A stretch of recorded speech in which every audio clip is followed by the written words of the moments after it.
പുഷ്പ 2-ന്റെ ഹൈദരാബാദിൽ നടന്ന പ്രീമിയർ പ്രദർശനത്തിനിടെ തിക്കിലും തിരക്കിലും പെട്ട് യുവതി മരിച്ച സംഭവത്തിൽ തെലുങ്ക് ചലച്ചിത്ര താരം അല്ലു അർജുനെതിരെ ചുമത്തിയിരിക്കുന്നത് ജാമ്യമില്ലാ വകുപ്പുകൾ. അല്ലു അർജുനെ ഇന്ന് തന്നെ കോടതിയിൽ ഹാജരാക്കും. നമ്പള്ളി മജിസ്ട്രേറ്റിന് മുന്നിലാകും ഹാജരാക്കുക.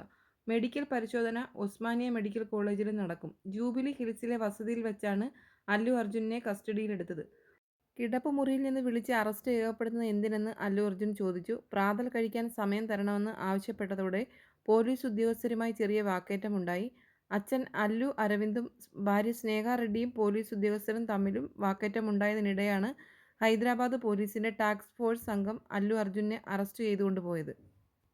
അല്ലു അർജുൻ നായകനായ പുതിയ ചിത്രം പുഷ്പ 2-ന്റെ ഹൈദരാബാദിൽ നടന്ന പ്രീമിയർ പ്രദർശനത്തിനിടെ തിക്കിലും തിരക്കിലും പെട്ട് യുവതി മരിച്ച സംഭവത്തിലാണ് അറസ്റ്റ്.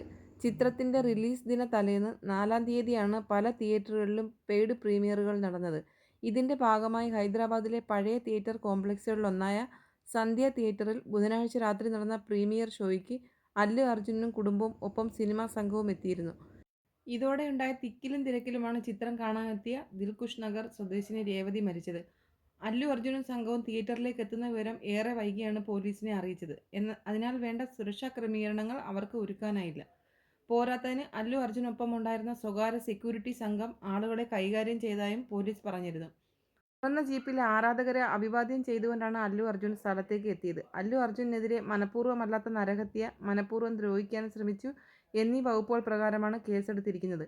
ഒപ്പം സന്ധ്യ തിയേറ്റർ മാനേജ്മെന്റ്, അല്ലുവിന്റെ പ്രൈവറ്റ് സെക്യൂരിറ്റി ചുമതലയുള്ള ആൾ, ആ സമയത്ത് അല്ലുവിനൊപ്പമുണ്ടായിരുന്ന സിനിമാ സംഘാംഗങ്ങൾ എന്നിവർക്കെതിരെയും കേസെടുത്തിട്ടുണ്ട്. അതേസമയം അല്ലു അർജുൻ ഈ കേസിൽ തെലങ്കാന ഹൈക്കോടതിയെ സമീപിച്ചിട്ടുണ്ട്. എന്നാൽ കോടതി കേസ് ഫയലിൽ സ്വീകരിച്ചിട്ടേ ഉള്ളൂ. നടൻ മുൻകൂർ ജാമ്യത്തിന് കോടതിയെ സമീപിക്കുന്നതിന് മുൻപാണ് പോലീസിന്റെ ഈ നടപടി. ഭർത്താവ് ഭാസ്കറിനും മകൻ ശ്രീതേജസിനും ഒപ്പം ഇളയ മകൾ സാൻവിക്കും ഒപ്പമാണ് രേവതി അന്ന് രാത്രി പ്രീമിയർ നടന്ന തിയേറ്ററിലെത്തിയത്.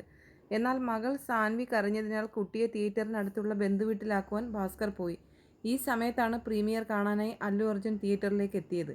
തടിച്ചുകൂടിയിരുന്ന ആരാധകരുടെ ആവേശം ഇതോടെ അതിരുവിടുകയും ദുരന്തം സംഭവിക്കുകയുമായിരുന്നു. ശ്രീതേജസിനെ തിരക്കിൽ നിന്ന് രക്ഷിക്കാനുള്ള ശ്രമത്തിനിടെയാണ് രേവതി നിലത്ത് വീണത്. ശ്രീതേജസിന് ഗുരുതരമായ പരിക്കാണ് പറ്റിയിരിക്കുന്നത്. അതേസമയം സംഭവത്തിൽ അനുശോചിച്ചും രേവതിയുടെ കുടുംബത്തിന് 25 ലക്ഷം രൂപ ധനസഹായം പ്രഖ്യാപിച്ചും അല്ലു അർജുൻ രംഗത്തെത്തിയിരുന്നു. വൈകാതെ ആ കുടുംബാംഗങ്ങളെ നേരിട്ട് കാണാൻ എത്തും. ഇപ്പോൾ അവരുടെ സ്ഥിതി കണക്കിലെടുത്ത് എല്ലാ പിന്തുണയും ഉറപ്പു നൽകുന്നു. രേവതിയുടെ ഗുരുതരമായി പരിക്കേറ്റ മകൻ ശ്രീ തേജസിന്റെ എല്ലാ ചികിത്സാ ചെലവുകളും ഏറ്റെടുക്കാൻ തയ്യാറാണ്. കുടുംബത്തിന് 25 ലക്ഷം രൂപ ധനസഹായം നൽകുമെന്നും അല്ലു അർജുൻ അറിയിച്ചിരുന്നു.